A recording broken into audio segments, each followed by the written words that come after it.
All right, so I'm going to make a quick video on my favorite and the most basic way to sharpen the Cutthroat 3-blade. Quite a few questions have been asked on what the best technique is. Um, I think a lot of you have seen the wheel video where you're doing it on the graded wheel and the polishing wheel to finish it, but this is honestly the most straightforward. You're definitely going to want to get yourself some kind of a decent medium, not too heavy grit flat file. Doesn't have to be too big. I like one that's about, an inch or so wide. A little guy like that will definitely work. And then you need to find yourself some kind of a ceramic stick. Forgive any movement. I've got my phone kind of shoved into my bino harness so I can do kind of a POV style video. But all right, so I usually take a section of an arrow or just take an arrow itself, so you can hold the broadhead securely. This one's been shot into a broadhead target quite a few times. So I'll hold the broadhead as if it were flying, pointed away from me. I'll take the file and lay it on both the flat surfaces. And since they're kind of curved, I'll kind of curve my wrist with it. Right. And then I'm just going to do passes, switching every 2 or 3 strokes to the opposite side. And that's what's going to create your burr and redo the bevel. And you want to make sure that you're staying even on this, right? I'm trying not to favor either side. This way I'm just keeping it nice and flat on both those edges. And just doing passes going away from me. And kind of curling. You can see I'm kind of curling my wrist forward a little bit, following that convex nature of it. And it's really not too many strokes until you start to get a little bit of a burr. So I can already feel a little bit of a burr starting to get onto that edge. All right, let's keep going there.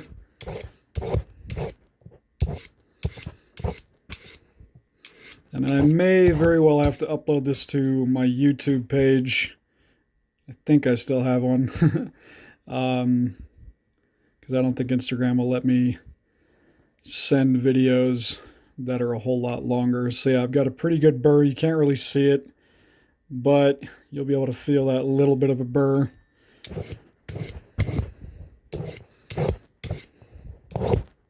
And like I said, it's not much, and it does not take very long until these things are going to be nice and sharp. And you'll really be able to see how I'm kind of holding the file at sort of a 45. You'll really be able to feel that file drag, and you can almost see a little bit of the steel shavings that start to build up.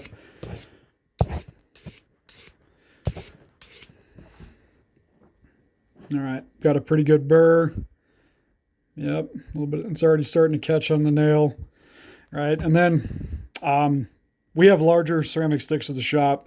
Any kind of 1/4 inch to 1/2 inch wide ceramic stick. Hopefully 8 or so inches wide, or yeah, long.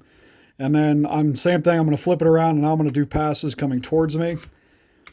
And it really helps if every so often you take a little bit of alcohol or acetone and clean off that ceramic stick. Get all the old metal off of it. You could very well do it. This is a little work sharp field sharpener. You could very well do this with this on these different diamond flats, but honestly, the file really seems to catch that steel the best and give you a really good burr. Yep, and then I'm just going to do passes sort of at a side angle, coming towards me. Easy peasy.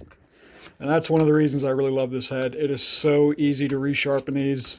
If you have a miss, put one through an animal. And I'm just going to do nice even strokes. And honestly, you can do this part for a lengthier part of time to really, really get them sharp.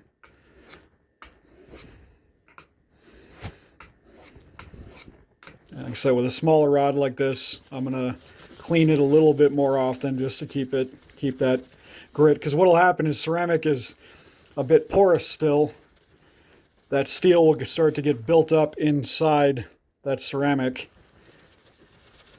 And you want to keep that clean so you have a nice good grab. And same thing, you'll be able to feel that steel really pull onto that ceramic. And it is not long until, let's see, I'm missing most of the hair off my arms. But let's take a looky. Yeah. Yeah, they're already shaven. You can see it's pulling that hair right off my wrist. And that's after about 3 minutes of work. Yeah. All right. So, any questions, thoughts, concerns, just get a hold of me. I've had about 15 or 20 guys ask me today about this. But again, a little bit of trial and error. You'll get a feel for it.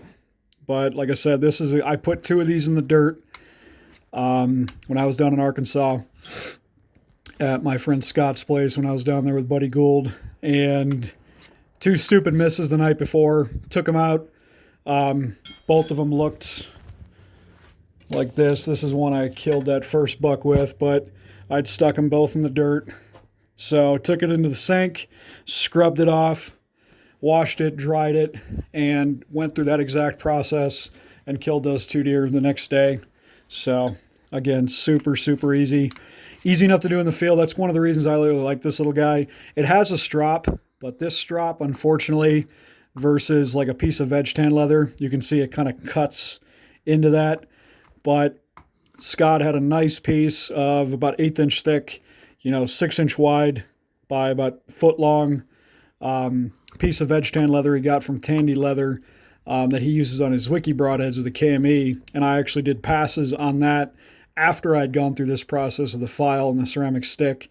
And they really got sharp after that. So honing it out, see if it'll chop my wrist open. But yeah, barely a flick, and they're popping hair off my wrist. So that's sharp. Like I said, both of mine were just that sharp. Blew through both those deer like butter. Blood trails for days. Super easy. All right, guys. Hope that helped.